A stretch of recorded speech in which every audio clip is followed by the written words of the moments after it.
श्री शिवाय नमस्तु भयम। दोस्तों, आप सभी लोग जानते हैं कि 30 नवंबर 2024 यानी शनिवार के दिन मार्गशीर्ष माह की अमावस्या पड़ रही है दोस्तों।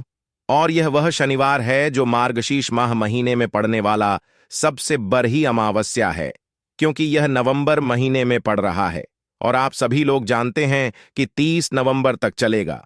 गुरु जी ने कहा कि इस मार्गशीर्ष माह महीने का अपना एक अलग महत्व होता है। मार्गशीर्ष माह महीने में आपके पितर इस धरती पर आते हैं और अगर हम उनको प्रसन्न करने के लिए कोई भी उपाय करते हैं तो वह आपसे प्रसन्न हो जाते हैं। तो दोस्तों, इस मार्गशीर्ष माह अमावस्या के दिन आपको यह उपाय अवश्य ही करना चाहिए। और दोस्तों, आप सभी लोग जानते हो 30 नवंबर 2024 यानी शनिवार के दिन मार्गशीर्ष माह की अमावस्या का अगर सबसे बड़ा कोई उपाय है तो वह एक छुटकी काला तिल वाला उपाय है। तो दोस्तों, इस अमावस के दिन आप लोगों को इस एक छुटकी काला तिल वाला उपाय को जरूर करना है। बहुत सारे लोग होंगे जिन लोगों ने इस उपाय को ना किया हो, मतलब पूरा साल निकल गया, उन्होंने किसी भी दिन इस एक छुटकी काला तिल वाला उपाय को ना किया हो। पर दोस्तों, आपके पास एक आखिरी मौका बचा हुआ है, जो कि शनिवार मार्गशीर्ष माह की अमावस्या के दिन है। तो इस दिन आप लोगों को इस वाले उपाय को जरूर कर लेना है।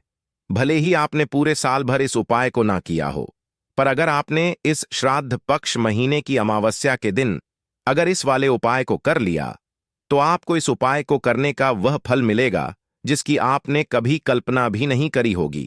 इसीलिए आप लोग इस वाले उपाय को एक बार जरूर कर लेना, ताकि आप लोगों के हाथ से यह मौका ना जा सके और आपको इस उपाय को करने का फल मिल सके।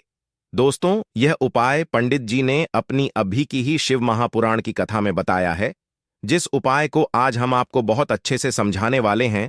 इस वीडियो को देखने के बाद इस उपाय को समझने के लिए आपको कोई और वीडियो को देखने की जरूरत नहीं पड़ेगी। तो चलिए दोस्तों, उपाय को शुरू करते हैं। देखिए, यह इस मार्गशीर्ष माह महीने के अमावस्या के दिन यह इतना खास होता है, इतना महत्वपूर्ण होता है। देखा गया है कभी कभी बड़े बड़े पूजा पाठ अनुष्ठान से जो मनोकामना पूर्ण नहीं होते, वह मार्गशीर्ष माह महीने के दिन एक छोटे से उपाय करने से ही आपकी मनोकामना पूर्ण हो जाती है। और बहुत सारे लोगों ने इस उपाय को किया भी है और उनको इस उपाय को करने का फल भी जरूर मिला है। अगर आप लोग भी इस उपाय को करना चाहते हैं तो आप इस उपाय को पहले अच्छे से समझ लेना, सुन लेना, उसके बाद करना। आपको इस उपाय का फल जरूर मिलेगा और इस उपाय को कर लेने से आपके घर में चाहे किसी भी प्रकार की दुख और समस्या क्यों ना चल रही हो, आपको उसका कारण भी नहीं पता है कि भाई यह समस्या किस कारण से चल रही है। उसका कुछ भी कारण हो सकता है, जैसे पितृदोष हो सकता है या किसी भी तरह का मंगल दोष भी हो सकता है। तो इस दिन आप लोगों को एक छुटकी काला तिल वाला उपाय कर लेना है। यह एक ऐसा उपाय है जिस उपाय को अगर किसी विशेष दिन पर किया जाए तो भाई उस विशेष दिन का जो है वह तो हमें मिलता ही मिलता है। पर हमने उस दिन पर इस एक छुटकी काला तिल वाला उपाय को किया है तो हमें उससे भी बड़ा फल मिलता है, और फल बहुत जल्दी मिलता है, क्योंकि आप इस उपाय को बहुत ही बड़े और विशेष दिन पर कर रहे हो। तो चलिए अब उपाय के बारे में बात करते हैं, लेकिन उससे पहले आप लोगों को यह जानना आवश्यक है कि आखिर यह उपाय किस समय करना है, किसको करना है और कैसे करना है। तो चलिए हम आगे आपको वीडियो में एक एक करके बता देते हैं। लेकिन उससे पहले अगर आप लोग हमारे चैनल पर नए हैं तो हमारे चैनल को सब्सक्राइब कर लेना और इस वीडियो को लाइक करके कमेंट बॉक्स में श्री शिवाय नमस्तु भयम ओम नमः शिवाय जरूर टाइप कर देना। तो दोस्तों, इस एक छुटकी काला तिल वाला उपाय को हमें इस मार्गशीर्ष माह महीने के अमावस्या के दिन कैसे करना है, किसको करना है, किस समय करना है और कहां पर करना है, ये सारे सवालों के जवाब आपको इस वीडियो में मिल जाएंगे। और जो यह वीडियो देखेगा भाई, उसको एक छुटकी काला तिल वाला उपाय जरूर करना चाहिए, क्योंकि इस दिन काला तिल का भी बहुत ही बड़ा और विशेष महत्व होता है। और जब बात आ जाए एक छुटकी काला तिल वाला उपाय की, तो यह सोने पर सुहागा वाली बात हो जाती है और यह एक बहुत ही बड़ा उपाय हो जाता है इस मार्गशीर्ष माह महीने के अमावस्या का। तो अब दोस्तों, इस एक छुटकी काला तिल वाला उपाय को आखिर करना किसको है, सबसे पहले हम लोग वह बात जान लेते हैं। तो देखो, घर की जो बड़ी माताएं बहनें होती हैं, उन माताओं बहनों में से कोई भी एक बड़ी माता बहन इस वाले उपाय कर सकती है। और दोस्तों, अगर आप चाहे तो अपने घर में से सभी सदस्यों को भी इस उपाय को करवा सकते हैं। अगर किसी व्यक्ति की खुद की कोई मनोकामना है, खुद की कोई दुख और परेशानी है जो कि वह अपने लिए ही करना चाहता है, इस वाले उपाय को तो वह खुद अपने लिए भी कर सकता है। बाकी अगर कोई घर में से ऐसा है जो कि अपने पूरे घर परिवार की सुख और शांति के लिए यह वाला उपाय करना चाहता है, तो भाई वह भी कर सकता, उसमें भी कोई दिक्कत वाली बात नहीं है। कहने का मतलब यह है कि इस उपाय को हर एक सदस्य भी कर सकता है और पूरे घर परिवार के सदस्य के लिए घर की बड़ी माताओं बहनों में से कोई एक माता बहन भी कर सकती है। माताएं बहनें अगर घर में उपस्थित ना हो या वह यह वाला उपाय ना कर पा रही हो, तो फिर घर का कोई बड़ा सदस्य भी इस एक छुटकी काला तिल वाला उपाय को कर सकता है, चाहे फिर वह पुरुष ही क्यों ना हो, उसमें कोई भी दिक्कत वाली बात नहीं है। उसके बाद में दोस्तों जो अगला प्रश्न निकल कर आता है वह यह आता है इस उपाय को लेकर कि आखिर इस उपाय को हमें किस समय करना है, सुबह के समय करना है कि शाम के समय करना है। तो देखो, इस वाले उपाय को आप लोग सुबह के समय भी कर सकते हो और शाम के समय प्रदोष काल में भी कर सकते हो। अब अगर आप पूछो कि भाई साहब सबसे उत्तम समय कौन सा रहेगा इस एक छुटकी काला तिल वाला उपाय को करने का, तो हम आपसे बस यही कहेंगे कि इस उपाय को आप सुबह के समय करेंगे तो ज्यादा बेहतर होगा। बाकी अगर शाम के समय भी करेंगे तो भी अच्छा होगा, उसमें कोई भी दिक्कत वाली बात नहीं है। तो अब दोस्तों जो अगली सबसे बड़ी और महत्वपूर्ण बात आती है वह यह आती है कि सुबह अगर हम उपाय को करेंगे तो हमें कितने बजे से ले कितने बजे तक के बीच में करना है, और शाम के समय प्रदोष काल में करेंगे तो हमें कितने बजे से लेकर कितने बजे के बीच में करना है। तो देखो, सुबह जितनी जल्दी हो सके आप उपाय को करने की कोशिश करना। बाकी अगर किसी कारणवश लेट भी हो जाओ, थोड़ी देर भी हो जाए, तो 10 या 11 बजे तक भी आप उपाय कर लेना, पर 1300 बजे से ज्यादा देरी ना हो, ठीक है? इस बात का ध्यान रखना।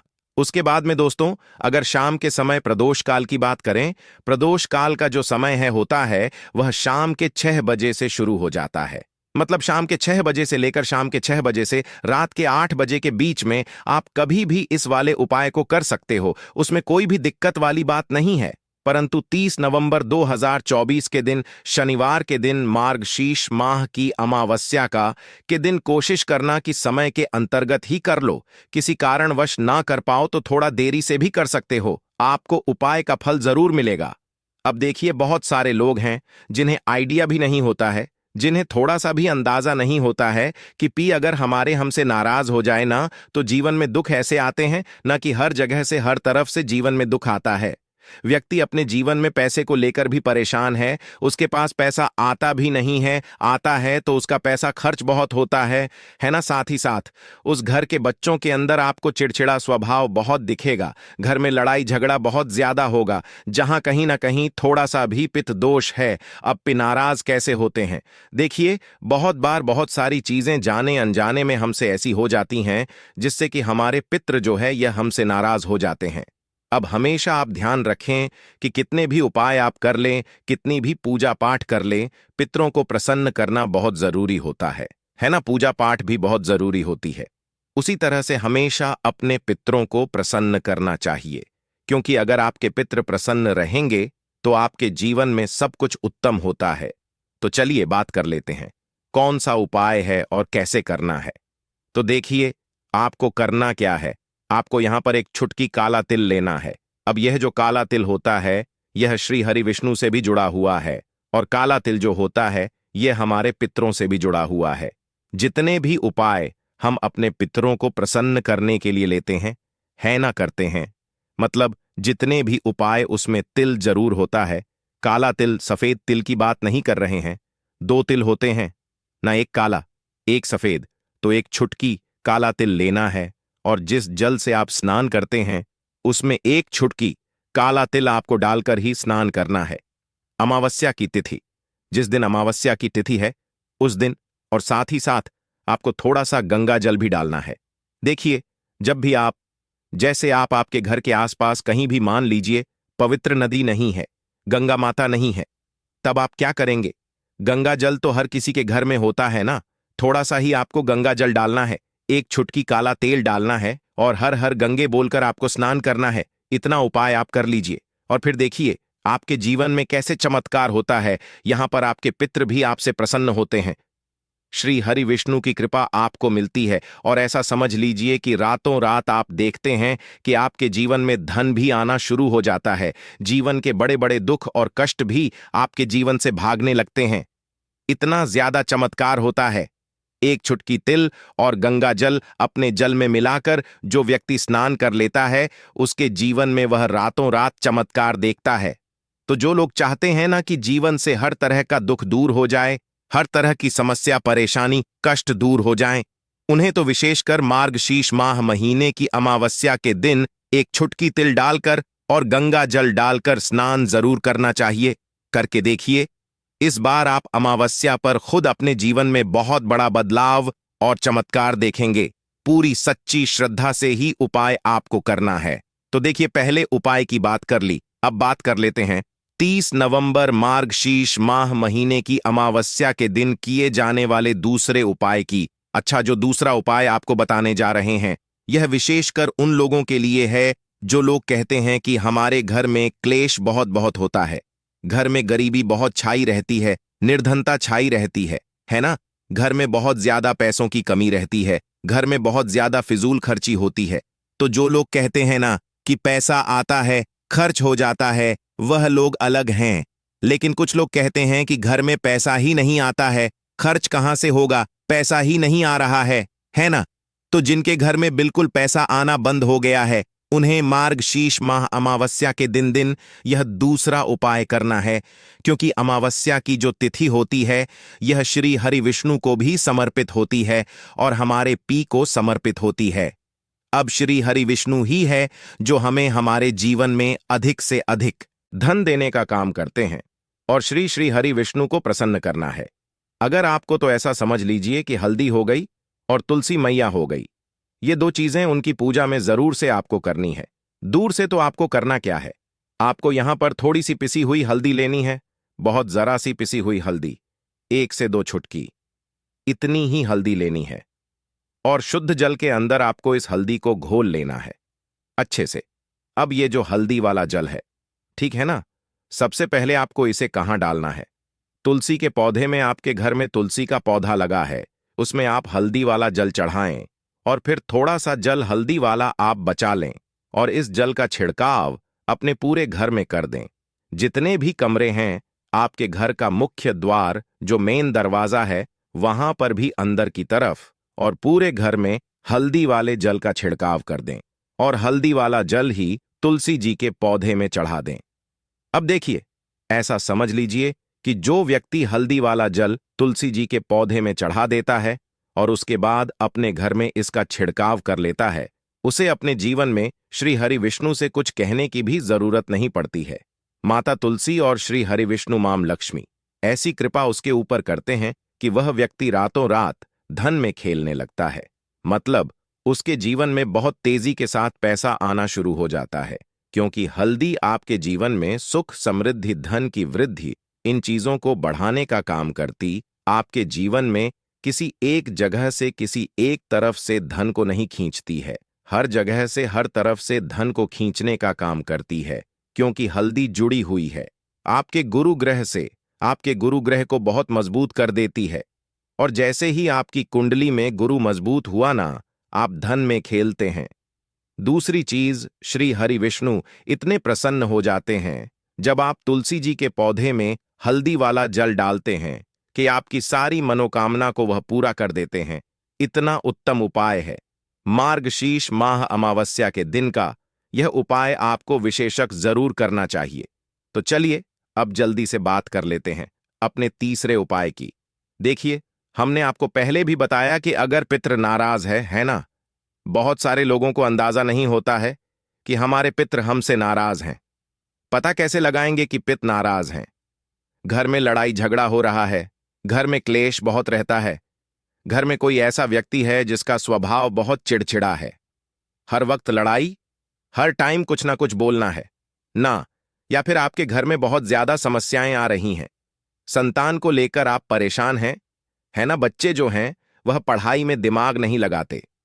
बहुत सारी चीजें ऐसी होती हैं जिससे आप अंदाजा लगा सकते हैं कि हां, हमारे घर में कहीं ना कहीं पितृदोष हो सकता है। अब देखिए, पितृदोष है या नहीं, उपाय करने से आपको हमेशा लाभ ही मिलेगा, कभी भी आपको इसका नुकसान नहीं होगा। है तो हमेशा कोशिश करें कि अगर पितृ नाराज हैं तो उन्हें प्रसन्न करने के लिए उपाय करें, और पितृ नाराज नहीं भी है न तो कभी भी आपसे पितृ आपके नाराज ना हो, इसलिए उपाय आपको हमेशा करना चाहिए, क्योंकि पितृ प्रसन्न रहते हैं।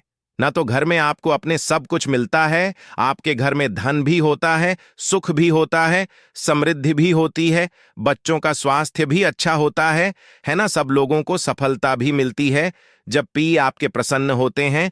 अब अमावस्या के दिन पितरों को प्रसन्न करने के लिए सबसे उत्तम है। अच्छा, वृक्षों में 3 वृक्ष ऐसे होते हैं जिनमें हमारे पितरों का वास माना जाता है। उन्हीं में से एक है पीपल का पेड़, जिसमें हमारे पितरों का वास होता है।